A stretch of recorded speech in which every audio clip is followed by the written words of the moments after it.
S Jaishankar ने भी इस बाबत जानकारी दी है। मैं आपको टोक रही हूं, विदेश मंत्री एस जयशंकर ने भी जानकारी दी है कि भारत और पाकिस्तान सीज फायर के लिए सहमत हो गए हैं। इस बीच भारत और पाकिस्तान सीज फायर के लिए सहमत हो गए हैं, ये विदेश मंत्री एस जयशंकर ने भी इस बात की पुष्टि कर दी है। लगातार विदेश मंत्री भी इस पूरे जो प्रक्रिया है उसमें शामिल थे, क्योंकि भारतीय प्रधानमंत्री नरेंद्र मोदी के नेतृत्व में जो ये फैसले लिए जा रहे थे, लगातार ब्रीफिंग हो रही थी, उसमें दो स्तर पर ये जंग लड़ी जा रही थी। एक तरफ सैन्य कार्रवाई तो दूसरी तरफ डिप्लोमेटिक तरीके से ये लड़ी जा रही थी, और उस चैनल को हमने हमेशा खुला रखा। हर रोज बातचीत हो रही थी, न सिर्फ अमेरिका बल्कि यूरोपियन यूनियन हो, तमाम अन्य देश हो। सोचिए कि आप यूएन के जो नॉन परमानेंट मेंबर्स हैं उनसे भी लगातार विदेश मंत्री बातचीत कर रहे थे। पाकिस्तान छोड़ के जो अन्य 9 देश हैं उनसे वो लगातार संपर्क में थे, क्योंकि दबाव पाकिस्तान पर बनाना था। हमारे पास सब कुछ जानकारी थी, और कोई भी देश, भारत की जो सैन्य कार्रवाई हुई है 7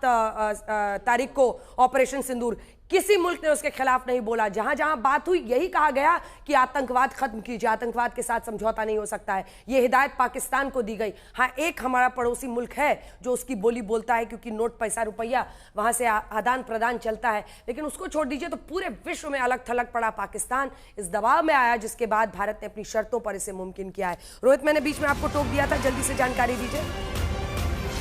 यही कहना था अंजना कि कल रात को देर रात तक यहाँ पे बात चली। मार्को रूबियो ने पहले, जब यहाँ पे भारत में जब हमले हो रहे थे पाकिस्तान की तरफ से, तब हमें बताया गया कि रूबियो जो है वो मुनीर से बात कर रहे हैं। उसके बाद ये बताया गया कि लंबे समय तक बात चली। जब पाकिस्तान ने फाइनली ये माना कि वो सीज फायर के लिए तैयार है, तब भारत को इन्फॉर्मेशन के तौर पे बताया कि वहां पे जो है पाकिस्तानी जनरल है वो मान गए हैं, और वो रिक्वेस्ट कर रहे हैं भारत से भी सीज फायर का। और उसी का जो है after that is when India agreed to do the ceasefire. और सबसे बड़ी बात यह है कि we have made it clear, जहां तक हमारी जानकारी है, कि एक्ट ऑफ टेरर या ऐसी कोई भी चीज अगर होगी तो ये सीज फायर जो है ये शायद मान्य नहीं होगी। तो इस पर और डिटेल्स आएगी, लेकिन अंजना, अभी डोनाल्ड ट्रंप यहाँ पे डोमेस्टिकली अमेरिका में बहुत बड़ी विक्ट्री क्लेम कर रहे हैं, क्योंकि जब वो चुन के आए थे अंजना, तो उन्होंने कहा था कि वो वॉर्स पूरी दुनिया में रुकवा देंगे, और अभी तक वो रशिया का हल नहीं निकाल पाए हैं। मिडल ईस्ट में इश्यू चल रहा है, लेकिन इसे ही वो बहुत बड़े तौर पे यहाँ पे अपनी डोमेस्टिक ऑडियंस को बेच रहे हैं कि उन्होंने एक बहुत बड़ा कारनामा करके दिखाया है। इंडिया और पाकिस्तान जो दो न्यूक्लियर कंट्रीज, डोनाल्ड ट्रंप की एक अपनी पॉलिटिक्स है,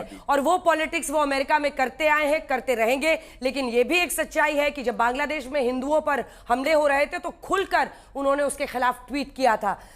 अगर पहलगांव में धर्म पूछकर मारा गया आतंकवाद की इस घटना का उन्होंने पुरजोर विरोध किया था, और भारत के साथ वो खड़े रहे आतंकवाद के मुद्दे पर। लेकिन उन्होंने अक्सर इसका भी जिक्र किया कि दोनों देशों को लेकर उनके रिश्ते कैसे हैं। इन सबको दरकिनार कर भी दें अगर हम, तो सबसे बड़ी बात यह है कि इस रिश्ते को, इस सीज फायर को भारत ने एक अपनी शर्त पर किया है। और भारत ने जब आज ये साफ किया, एनी एक्ट ऑफ टेरर यानी आतंक की कोई घटना को वॉर माना जाएगा, जंग माना जाएगा, तो ये इस बात का साफ प्रमाण है कि भारत ने अपने संकेत, अपना रुख, अपना जो संदेश है वो सही जगह पर सटीक तरीके से पहुंचा दिया है।